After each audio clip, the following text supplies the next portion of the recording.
Good morning students. Today I am here with the short trick discussion of compound interest. यहाँ पर आपको CI निकालने की short tricks बताएंगे जिसमें आपको फॉर्मूला यूज नहीं करना पड़ेगा। आप इजीली डायरेक्टली क्या निकाल सकते हैं, सीआई निकाल सकते हैं। And you can use this short trick while solving the MCQ type questions. बहुत ईजी रहेगा। देखिए शॉर्ट ट्रिक में आपको मेन क्या काम करना है। फॉर 2 ईयर्स, तो सीआई फॉर 2 ईयर्स। 2 ईयर्स अगर क्वेश्चन में कहा जाए tell the C I for 2 years, तो आपको एक छोटा सा रेशियो याद करना पड़ेगा 2:1। ये जो 2 आता है रेशियो का, ये कहाँ से आता है, 2 ईयर्स का 2 आ गया। और लास्ट में क्या होता है, लास्ट में हमेशा क्या होता है, 1 होता है। 2:1। ओके। अब मान लीजिए सी आई फॉर 3 ईयर्स पूछा, क्योंकि मैक्सिमम जो क्वेश्चन आते हैं वो 2 ईयर्स या 3 ईयर्स के पूछे जाएंगे। If the question is asked find the C I for 3 years, तो C I for 3 years ratio याद करना है। देखिए 3 ईयर्स है तो यहाँ भी याद नहीं करना है। 3 ईयर्स है तो पहला क्या आएगा, फर्स्ट आपका रेशियो 3 आएगा। नेक्स्ट इन दोनों का सम आ जाएगा। 2+1 क्या होता है, 2+1 is 3 and last is 1। 3:3:1। This ratio you have to remember this ratio while solving the CI based MCQ problems. तो कुछ एग्जांपल्स भी हम यहाँ पर लेंगे, आपको क्लियर हो जाएगा how to use this method for finding the CI. Directly आपका आंसर आ जाएगा बहुत शॉर्ट तरीके से। ओके। सो क्वेश्चन नंबर 1 यहाँ पर लेते हैं और क्वेश्चन नंबर 1 आपके सामने है। So I have written the question on the board, you can see the compound interest on ₹1000 at 10% per annum for 2 years is. आपको यहाँ बताना है compound interest on ₹1000। 1000 is the principal at 10% per annum for 2 years. तो directly देखिए compound interest का कैसे आप short trick use करेंगे। यहाँ पर ratio for compound interest for 2 years is 2:1। तो आपको करना क्या है, सी आई का जो रेशियो है वो क्या है, 2:1 है। Okay. You have to see this rate percent. Rate percent कितना है, 10% है। आपको क्या करना है, 10% ऑफ 1000 निकालना है। सो 10% ऑफ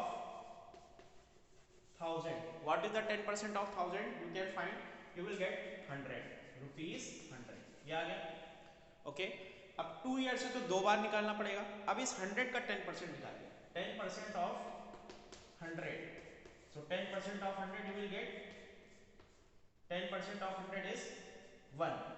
okay, सॉरी 1 नहीं, 10% ऑफ 100 आपका 10 आ जाएगा। 10% ऑफ 1000 100 आएगा और 10% ऑफ 100 दैट इज 10। अब देखिए आपको इस रेशियो का क्या काम है इस क्वेश्चन में। You will write this 100 below this 2, ठीक है। एंड जो 10 है वो कहाँ पे लिखना है, बिलो दिस 1 लिखना है। 1 के नीचे लिख देना है। अब दोनों को मल्टीप्लाई करके ऐड कर देना है। 2 को 100 से मल्टीप्लाई करेंगे और 1 को 10 से मल्टीप्लाई करेंगे, तो ये आपका आ जाएगा 200 और 1 इंटू 10 क्या आ गया, 10 आ गया। सो आपका आंसर है, यही आपका सी आई है, that is 210। This is the answer. So आपको इजी लग रहा होगा, तो 210 इसका आंसर है। ओके।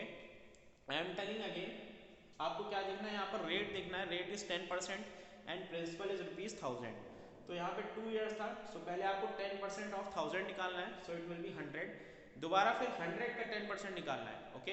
तो 10% ऑफ 100 आपका आ गया 10। 3 ईयर्स में क्या करते हैं, 3 बार निकालते हैं, तो 10 का दोबारा 10% निकाल लेते हैं, क्योंकि वहाँ पे 3 ईयर्स होते हैं। यहाँ पे 2 ईयर्स था तो यहाँ पे 2 बार निकाला है। फिर आपको क्या करना है, जो पहला 100 आया इसको 2 के नीचे लिख देना है, मल्टीप्लाई करना है। And the second 10 you have got, you will write below 1, multiply करके ऐड करना है और आपका आंसर आ जाएगा 210। Now I am taking another example. You can make the notes also of these short tricks. You can apply in MCQ type questions also. Okay, I am writing question number 2.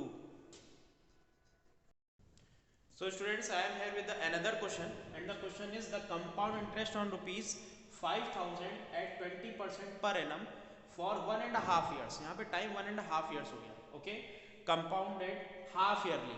You know the case of half yearly. Half yearly में क्या होता है, time 2n हो जाता है, rate आपका half हो जाता है। सो हेयर टाइम, टाइम क्या हो जाएगा, टाइम आपका हो जाएगा 3 half years, 3 half years. And rate क्या हो जाएगा, रेट आपका हो जाएगा 20% था, तो 20/2 दैट इज 10% हो जाएगा। सो रेट आपका हो जाएगा 10%। Now simply in the case of MCQ you have to find the answer. So CI आपको निकालना है। अगर आप फॉर्मूला लगाएंगे तो कैलकुलेशन बहुत ज़्यादा हो जाती है। So you will use this ratio 3:3:1। 10% है, principal was ₹5000, so you find 10% of 5000। 10% of 5000 कितना आ जाएगा, ये आपका आ जाएगा 500। 500. Okay, now you will again find the 10% of this 500. So 10% of 500 is 50 of 500, ये आपका आ जाएगा 50. एंड नाउ अगेन क्योंकि यहाँ पे 3 इयर्स है तो 3 बार आप निकालोगे 10%, 3 बार निकालोगे. 2 इयर्स में 2 बार निकाला था, यहाँ पर 3 टाइम्स आप निकालोगे 10%. सो 10% of 50 will be equal to rupees 5. Now you will see the ratio. What is the ratio of 3 years? 3:3:1. तो CI का रेशियो था 3:3:1. You will write this 500 below this 3. So 500. Next 50 है, 10% क्या आया था 50 आया था, तो 50 को यहाँ लिख देंगे. और लास्ट जो आया था 10% दैट इज 5 आया था, उसको आप यहाँ पे लिख दीजिए. मल्टीप्लाई कर देंगे और ऐड कर देंगे, आपका आंसर आ जाएगा. सो this is 1500 plus this is 150 and this is 5. So we'll get the answer as, what will be the answer? 1500, 150 and 5. So 1655 is the CI. When you will get the CI, that is rupees 1655. Calculation बहुत कम है और answer easily आ जाएगा, बहुत कम time में आ जाएगा. So here B is the correct answer. You can do this method in the case of MCQ, because in MCQ you have to directly write the answer. Okay, so you can make the notes of this question also. और 2 questions और हम discuss करेंगे. Okay, so students, I am here with the question number 3. Question number 3 is the CI on rupees 10,000 at 8% per annum for 6 months compounded quarterly. Quarterly का case क्या होता है, हर 3 महीने बाद आपको इंटरेस्ट पे करना होता है. सो क्वार्टरली में टाइम इज 4 टाइम्स, यानी 4 एंड कर देते हैं, रेट को डिवाइड बाय 4 कर देते हैं. तो हेयर टाइम आपको क्या हो जाएगा, 6 मंथ में कितने क्वार्टर होंगे, 2 क्वार्टर होंगे, तो 2 क्वार्टर्स. ठीक है. नेक्स्ट रेट आपका 8% पर एनम था, तो क्वार्टरली रेट क्या होगा, डिवाइड बाय 4, तो रेट आपका हो जाएगा 2% क्वार्टर. ठीक है. ओके. नेक्स्ट नाउ आपको रेशियो ये यूज करना है, 2:1 का रेशियो यूज करना है, क्योंकि यहाँ पे 2 क्वार्टर्स यानी n=2 हो गया. ठीक है. सो 2:1 का रेशियो यूज करना है. रेट आपका 2% है, जो टोटल प्रिंसिपल है वो आपका 10,000 है. So first of all you have to find the 2% of 10,000. तो 2% ऑफ 10,000 इसको आपको निकालना पड़ेगा, 2 बार निकालना पड़ेगा. सो 2/100 इंटू 10,000, 10,000, 0 से 0 कैंसिल, तो ये आपका आ गया 200. फिर आपको 2% निकालना होगा किसका, 200 का. सो 2% ऑफ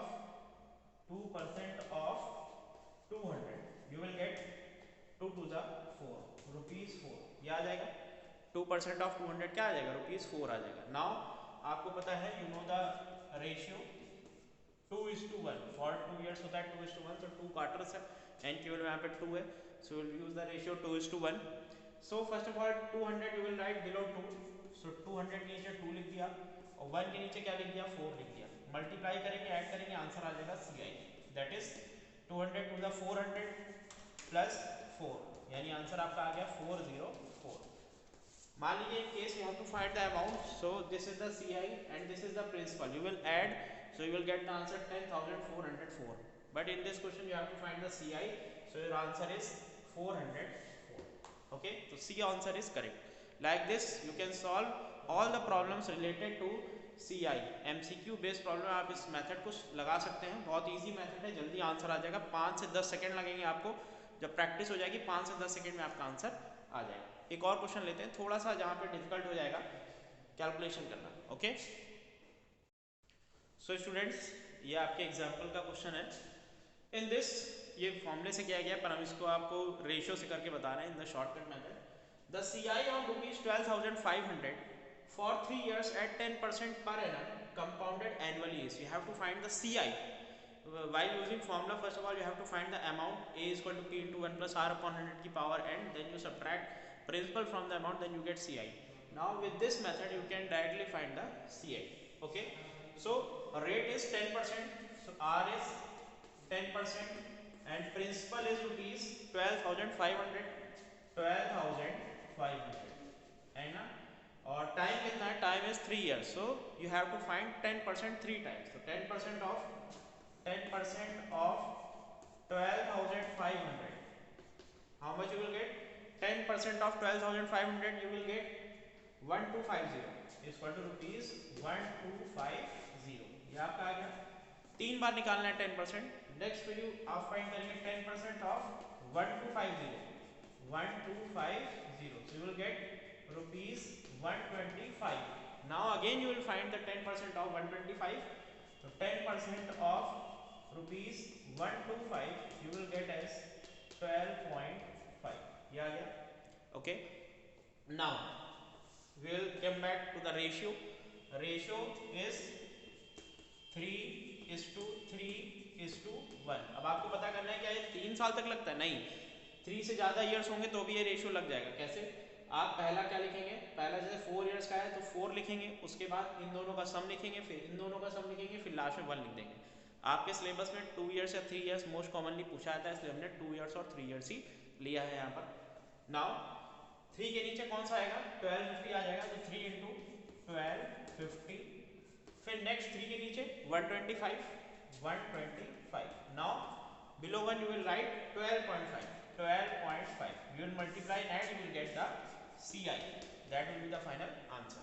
तो 1250 into 3 करेंगे तो आपका जाएगा 3 0 0 and 5 3 15, 3 2 6 1 7 and 3 1 times, that is 3. 3750 plus 125 into 3. तो 125 into 3 आपका हो जाएगा 5 3 15, 3 2 6 1 7 and 3 1 3. 375 or 12.5 into 1, that is 12.5. You will add all these numbers and you will get the final CI. The CI you will get 4137.50. So which is equal to 4137.50. This is the final CI. So by this method you can solve all the problems. आप एक बार बाकी problem निकाल के check कर सकते हैं कि हमारा मेथड सही हो रहा है कि नहीं हो रहा है. Okay, so in the case of MCQ type question you can use this method. It is the easy method, and for finding answer also you can use this method. Okay, thank you class, and next I will be with a new chapter, that is understanding quadrilaters.